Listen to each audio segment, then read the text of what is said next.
Ես որևէ բանից այլևս տեղյակ չեմ, ես գիտեմ որևէ բանից տեղյակ չեմ, ես գիտեմ, որ իրեն են կասկածել եւ այդքան։ Այո, ինքը երկրից դուրս է եղել, իրեն Ռուսաստանում կարծեմ հայտնաբերել են, ձերբակալել են, տեղափոխել են այստեղ եւ երեք եմ ուղղակի այսպես իմացել, որ տարել են կալանքի, երկու ամսյա կալանքի են տվել։ Ամենակարևոր հարցը, փաստացի ևս մեկ անգամ կհիշեցնեք, որպեսզի մեր հարցումները ինչ էին տարել ձեր բնականին եւ ամենակարևորը։ Ես արդեն դա ասել եմ։ Բայց գողոնը հայտնաբերել։ Ես չգիտեմ, ես նորից եմ ասում, ես անգամ չգիտեմ, հիմա այն որ իրեն են կասկածում, դա դեռ չի նշանակում, որ այսինքն ես երևի հիմա ճիշտ կլինի լռեմ, որովհետեւ որևէ ձևով եթե ես մեկնաբանեմ, կլինի ինչ որ ազդեցություն process-ի վրա, այնպես որ չեմ ցանկանում որևէ ձևով մեկնաբանել, հիմա process-ը գնում է, տեսնենք ինչ կլինի։ Պարոն Հակոբյան, օրերս մամուլը գրել է, որ դուք հատուցել եք պետհամարանիշների նկատմամբ եւ շատ բաներ եք տարել, որ 21-ից հետո պատգամավորներին այլևս պատգամավորական այդ հայտնի համարանիշներով, սերիաներով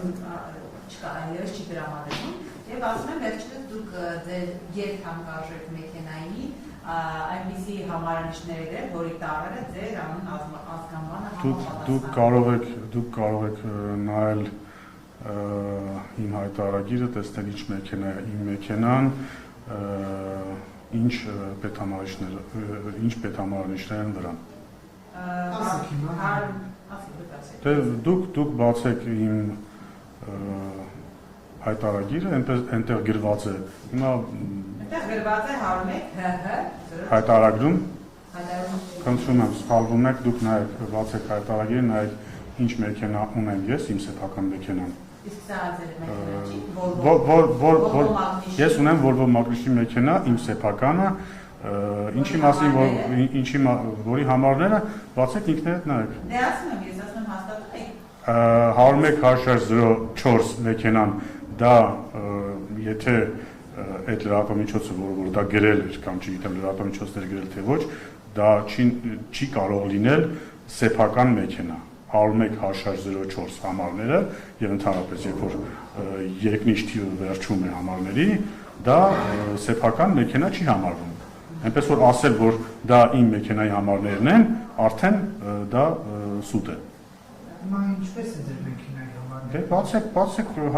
հիմա ինչ ախր դուք լրագրողներով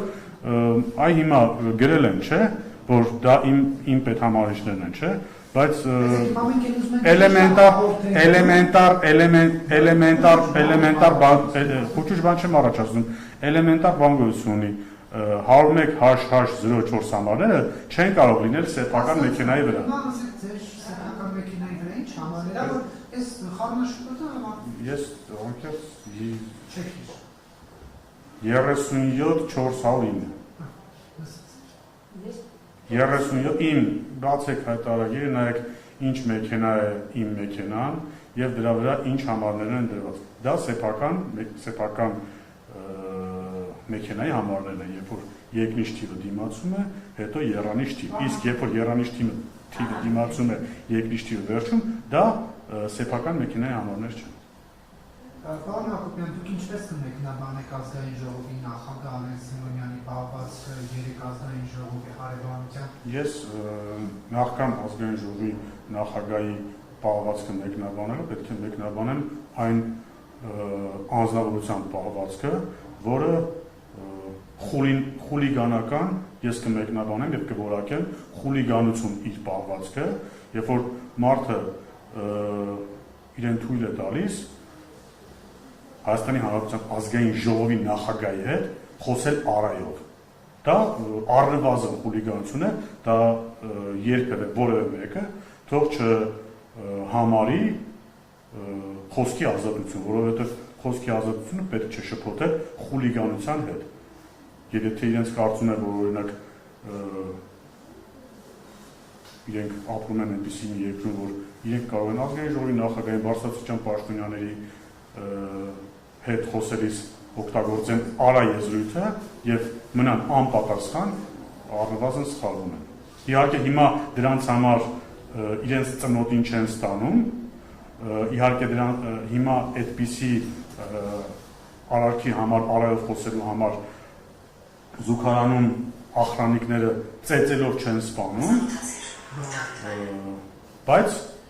դա չի նշանակում, որ պետք է դրան ընդհանրապես պատասխան չլինի։ Պատասխանը կլինի այնպես սեռական բնույթի հայրիկ ինքը հնչեցեց այն բանից հետո, երբ որ Ալեն Սիմոնյանը նրան պատասխանեց իր արա ասածին։ Ինքը բաներություն կներեք, էլի եմ ասում, ինչ պետք է Արամ պապատ ասելու փոխարեն իր թիկնապահներին հրահանգեր տանեին զուգարանում գլուխը պատերին տալով, բռունցքով սպանեն, թե մի հատ ծնոտին խփեն, թե մի հատ, ինչպես երջանկահիշատակ Սեյրան Օհանյանը կարծեմ ասեց, բա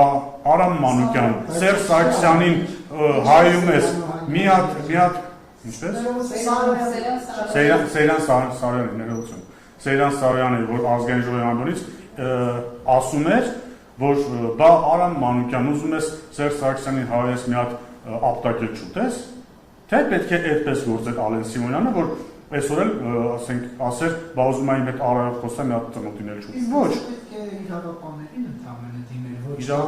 Իրավապահներին կարծեմ արդեն հետագա հայյանքի համար, որը երևի թե ինչքան գիտեմ, եթե չեմ սխալվում, որակվել է որպես խուլիգանություն, արդեն դիմել է իրավապահներին, բայց Արայի համար դիմել իրավապահներին։ Չէ, հայյանքի համար։ Դե հա, ես որքան գիտեմ, էլ եմ ասում,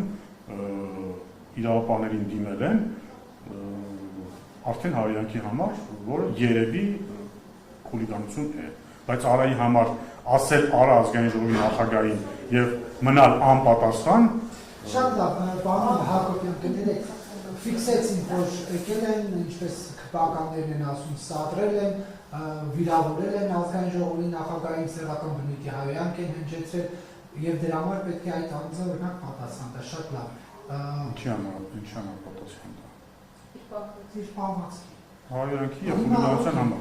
Հայյանքի եւ խուլիգանության համար։ Եվ հիմա ազգային ժողովի նախագահ Ալեն Սիմոնյանը պետք է նաև ինքն էլ իր կողմից հնչեցրած հայյանքի համար պատասխան տալ։ Ես անկեղծ այդ տեսանյութը նայել եմ եւ այնտեղ չեմ լսել, որ ազգային ժողովի նախագահը հայերի, բայց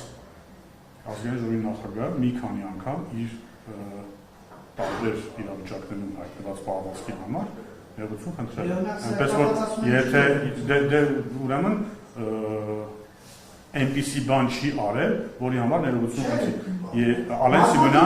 Ալեն Սիմոնյանը, դե ես չեմ լսել, հիմա ինչպես կարող եմ մեկնաբանել եւ ասել, որ Ալեն Սիմոնյանը պետք է ներողություն խնդրի, եթե ես ինքս չեմ լսել Ալեն Սիմոնյանի հայյանքը։ Հետաքրքիր գիտեք ինչն է, պարոն Հակոբյան, որ այդ 20 վայրկյան տևողությամբ այդ իրավիճակում այդ ընդդիմադիր գործչի հայոյանքին անմիջապես է հաջորդում Ալեն Սիմոնյանի հայոյանքը։ Ես չեմ լսել։ Ասում եք հետաքրքիր գիտեք, դե չեմ լսել, որովհետեւ չեմ լսել Ալեն Սիմոնյանի հայոյանքը։ Եթե դուք ինձ ցույց կտաք այդ տեսանյութը, որտեղ ակնհայտ լսվում է Ալեն Սիմոնյանի հայոյանքը, կասեմ, բա հիմա լսեցի, բայց ես չեմ լսել։ Պարոն Հակոբյան, այսուհանդերձ չեք կարծում, որ առհասարակ հանրային պետական պաշտոնյան կլինի վարչապետ, կլինի ազգային ժողովի նախագահ, նախարար, պատգամավոր, որը կապ չունի պետական բարձրաստիճան պաշտոնյան։ Պետք է շատ ավելի զուսպ, կոռեկտ եւ շատ ավելի ստրեսակայուն լինի նման տարատեսակ իրավիճակներում, քաղաքացիների այդ շփումներում կամ գուցե լրագրողների այդ շփումներում նաեւ, որպեսզի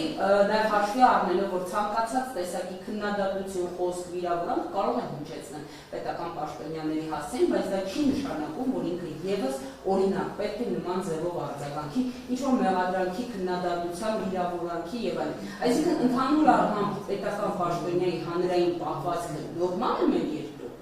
Ես այո համարում եմ, որ պետք է լինի զուսպ, կոռեկտ, բայց պետք է նաեւ ասել, որ այո, եթե հենց այդ իսկ պատճառով մենք կուսակցություն ընդունել ենք կանոնագիրքը, այդ բանի հետ կապված, հա, էթիկայի կանոնագիրքն ենք ընդունել, բայց եւ դիմում են դերքեր, երբ ուղղակի մարդը տրվում է էմոցիաների եւ իհարկե եթե այդ դրվագները այնպեսին են, որ ուղղակի կարելի է դրանով ներողություն խնդրել եւ այնտեղ չկա որևէ հանցակազմ, որ կամ զանցանք, որ կարելի է օրինակ, չգիտեմ, դրա համար նաև պատասխանատվության ենթարկվել, մարդիկ ներողություն են խնդրում, եւ այո, այնուամենայնիվ ես եւ մեր թիմը համարում ենք, որ այո, մենք պետք է եւ դրա մասին խոսում ենք շատ հաճախ, որ պետք է լինել ավելի զուսպ եւ աշխատում ենք այդ ուղղությամբ, բայց լինում են դեպքեր, որ մարդիկ տրվում են էմոցիաներին եւ հետո բացատրում են ինչու իրենք տրվեցին էմոցիաներին եւ այդ դեպքում նաեւ ներողություն են խնդրում։ Պարոն Հակոբյան, հաշվարկելով նաև որն է ձեր կոչը ձեր այն դիմախոսներին, որոնք ժողովրդավարությունը, խոսքի ազատությունը կարծեք թե շփոթում են խուլիգանության հետ եւ իրենց թվում է կարող են գալ օրենքով կանգնել Սեռական բնույթի հայոց բանազգային ժողովի նախագահին եւ հետո այդպես զորի կերպարով Դե եթե իրենք իրենց համարում են ընդդիմություն, դիմախոս, կոչս հետեւյալն է, որ ավելի լավ կլինի, որպեսզի իրենք բովանդակային դաշտում գտնվեն եւ փորձեն մեր հետ բովանդակային քննարկումներ անցկացնել, այլ ոչ թե փորձեն արայով կամ այլ չգիտեմ, երևի երբեմն վիրավորանքներով փորձեն սադրեն, որպեսզի դիմացինը տրվի սադրանքների եւ այդտեղից ստացվեն տարատեսակ աղմկահարույց վերնագրեր։ Ավելի լավ կլինի, որ եթե կան բովանդակային քննարկումներ, բովանդակային մեղադրանքներ ինչ-որ հարցի շուրջ, ավելի լավ կլինի դրա մասին խոսեն, քան արայով խոսեն, հայոեն, թուրք, դավաճան արդեն 4-5 տարի, 6 տարի այդ ամեն ինչի մեջ ենք ապրում եւ դա արդյունք չի տվել ուղղակի 2021 թվականի ընտրություններն է դրա ապացույց։ Շնորհակալություն։